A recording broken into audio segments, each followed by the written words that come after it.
Thanks for joining us, America. Tori is with us in Cleveland, Ohio. Hi, Tori. How are you? Hi, Dave. How are you doing? Better than I deserve. What's up in your world? Well, I'm preparing for a separation, and I'm not quite sure what to do with my debt, specifically my student loan debt. Okay. A separation from your husband or your job? Marriage. I'm sorry, but yes, from my husband. Okay. And so you're preparing for a separation. How long have you all been married? Oh, about 22 years. Oh, my goodness. It must be bad.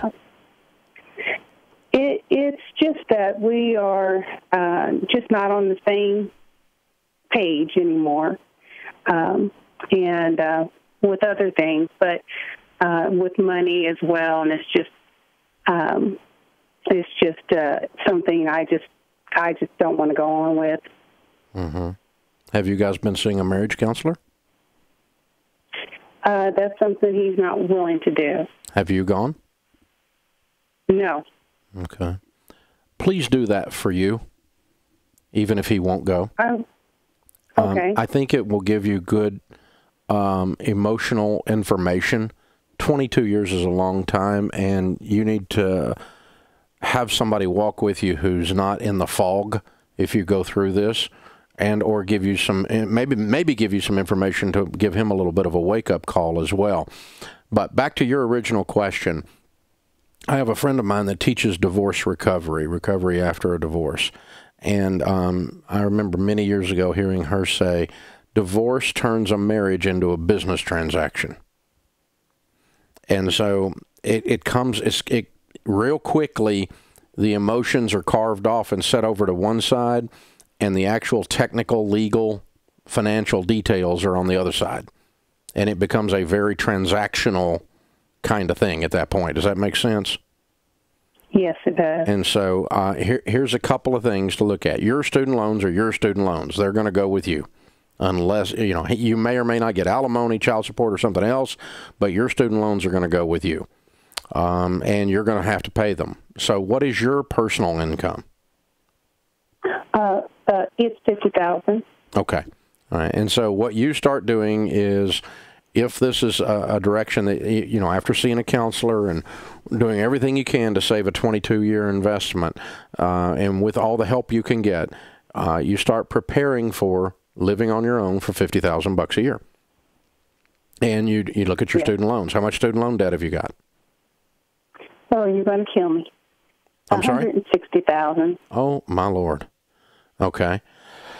Well, I would let them know that this is going on hardship deferral until you get past whatever else is going on here. Okay. Now, do you all own a home? Yes. What's it worth?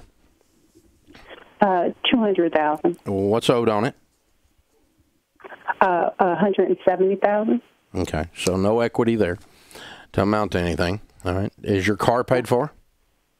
Yes. Is his car paid for? No. Okay. Is your name on that loan? No. Good. Okay. Are there any credit cards that have both of your names on them? There is one, but I refuse to let him use it. I'm sorry? Oh, you refuse to let him use it. Oh, better than that. Close that account today. Just completely close the credit card. If he has the number, he can use it if he's one of the users on the card. Period. Yes. And if things go sideways emotionally inside your house, I have run into situations in 30 years of doing this where somebody takes a Mexico trip and puts it on the card. And you don't want to pay for a $5,000 cruise for somebody else, you know, and it'll end up on this card. So close the account today. Just completely shut it down. It's a zero balance? Yes. Good. Close it. Okay. Does your checking account have both names on it? No. Okay. So your money is separated by and large. Is there any other debt or debt instrument that's open that has both of your names on it? No. No. Okay. All right. Except your mortgage probably has both your names on it. Okay. So here's what happens. You can't afford to keep this house. You can't stay there. No. So the house needs to either be refinanced to get your name off of the mortgage or sold. You cannot stay on the mortgage and give him the house. That would be dumb. And people often do that in a divorce. They often do that. But just, you know, the negotiation is the car is in his name, he keeps his car. Your car's in your name, you keep your car. Your checking accounts are already separated. There's no other debt. You get your student loan debt. Does he have any big savings or investments, or do you in 401ks? Not big, no. How much? I have $10,000 in a 401k, and I'm not sure what he has, but I'm thinking it's about $5,000 or $6,000. Not much at all. Okay. In a 401k. What is his income? It's around $90,000. Okay. In most states, your attorney would have to advise you, but in most states, you would be due some alimony after 22 years.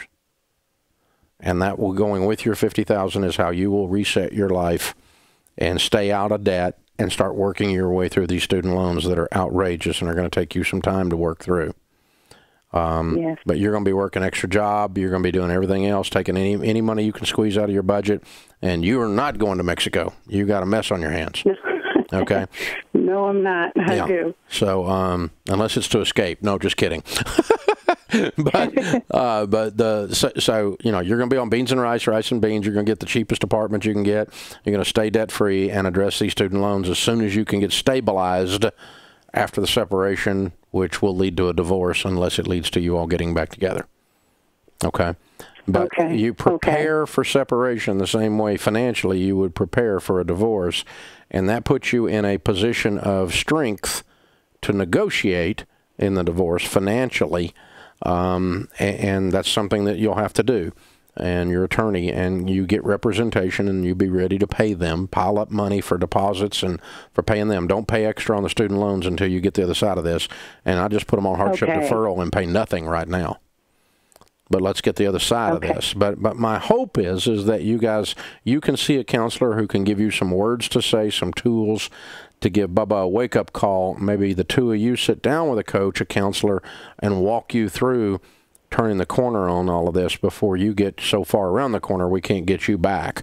And maybe you can save this thing. That would be best for everybody involved,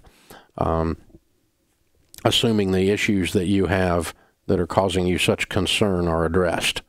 And I'm sure that sounds like it's a pretty long list, but sit down and address them. See a counselor for your sake. Call your pastor.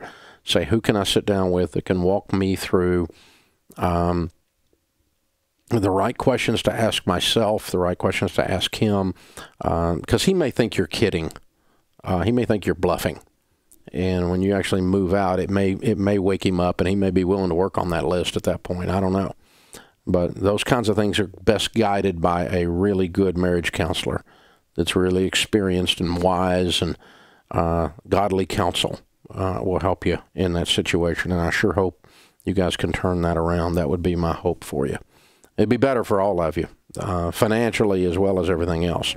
So, good question. Thank you for joining us. Hey guys, thanks for watching. If you enjoyed this video, click the subscribe button to get the latest content and check out these other great clips from the show.